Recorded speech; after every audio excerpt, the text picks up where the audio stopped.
Big boss house లో 8వ వారం కెప్టెన్సీ కంటెండర్ టాస్క్ అయితే మొదలు పెట్టేశారు. ఈ మొదటి వారం టాస్క్ తో పాటు కెప్టెన్సీ కంటెండర్ అయ్యే అవకాశాన్ని, ఒక ఇమ్యూనిటీ అలానే సేవ్ చేసే అవకాశాన్ని దక్కించుకోవచ్చు.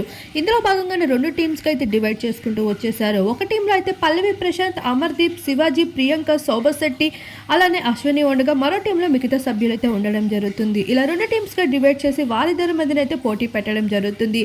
మధ్యలో ఒక గోల్డెన్ బాక్స్ అయితే పెడతారు. ఆ బాక్స్ లో ఉన్న కీని ముందుగా ఎవరు అయితే అందుకుంటారో వాళ్ళే నెక్స్ట్ లెవెల్ టాస్క్ కి వెళ్లాల్సి ఉంటుంది.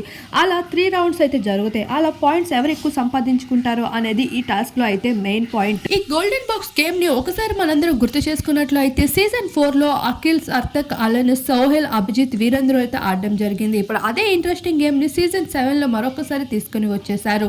ఈ సీజన్ ఉల్టా ఫుల్టా సీజన్ లో అయితే అన్ని రకాలని చూపించేస్తూ మనందరినీ నాన్ స్టాప్ ఎంటర్టైన్ చేసేయడానికి అయితే వచ్చేస్తున్నారు బిగ్ బాస్. మరి చూడాల్సి ఉంది ఈసారి కెప్టెన్ ఎవరు అవబోతున్నారు 9th వీక్ అనేది.